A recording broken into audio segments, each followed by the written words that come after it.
There's a famous quote from the 1995 romantic film Before Sunrise that goes, "Everything we do is just a way for us to be loved." Would you agree?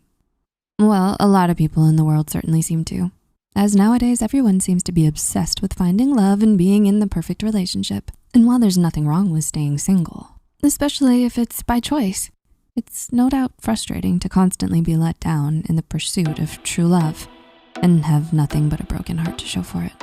After a few failed, or maybe the lack of relationships, we can't help but ask ourselves, what are we doing wrong? Will we ever find true love? Well, don't fret. Luckily, psychology has a few good answers for why true love seems to elude a lot of us and what we can do about it. So, with that said, here are 6 of the most common beliefs that keep people single. I'm incomplete without a relationship. Have you ever noticed that ironically, it's always the people who want to be in a relationship the most that just can't seem to make it work? Sure, they may date lots of people and never stay single for long, but their relationships seem to fizzle out just as quickly as they came to be. Why? Well, it's probably because they've mistakenly come to believe that they need a relationship in their life to be happy. This belief echoes enmeshment, which is a concept in psychology and psychotherapy introduced by Salvador Minachin to describe families where personal boundaries are diffused and over-concern for others leads to a loss of autonomous development.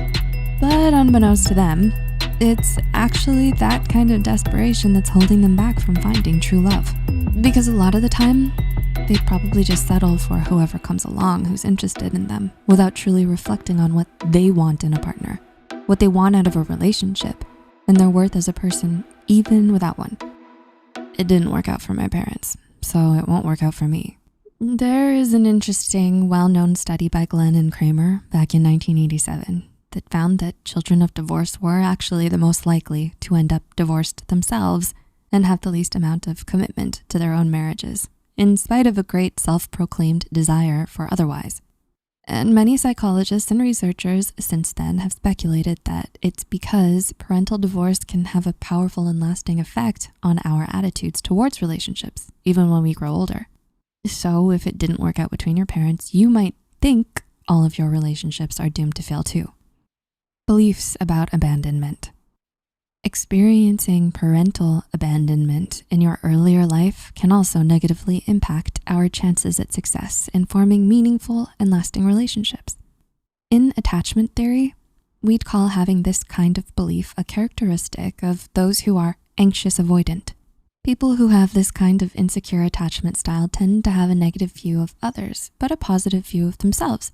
So they become overly self-reliant, emotionally distant, and afraid of intimacy and commitment. They feel uncomfortable with physical and emotional closeness, have trouble sharing their true feelings, and tend to pull away when they feel others getting too attached to them. Beliefs about being damaged.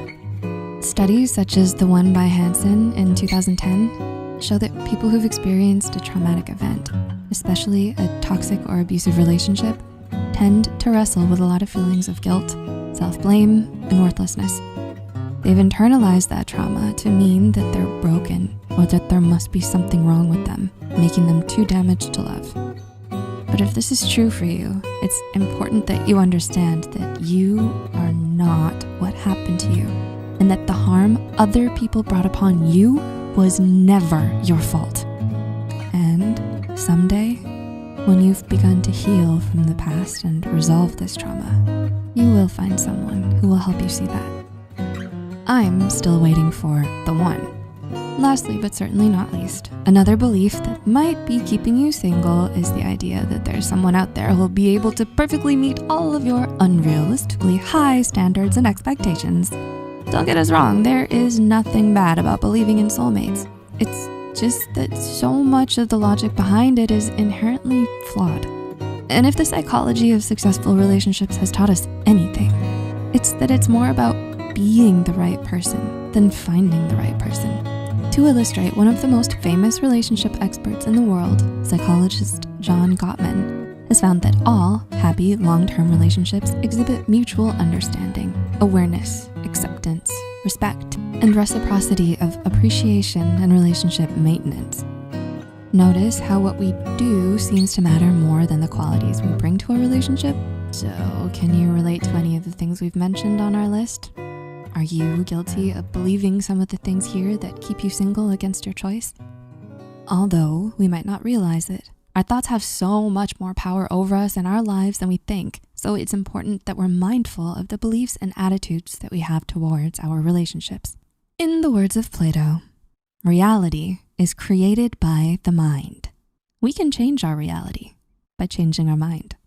No matter what it is that's been holding you back from finding a happy and healthy relationship, know that you can always reclaim your power by adopting a more positive mindset.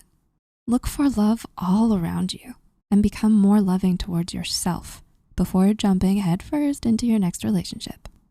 So do you plan to overcome your limited beliefs about love?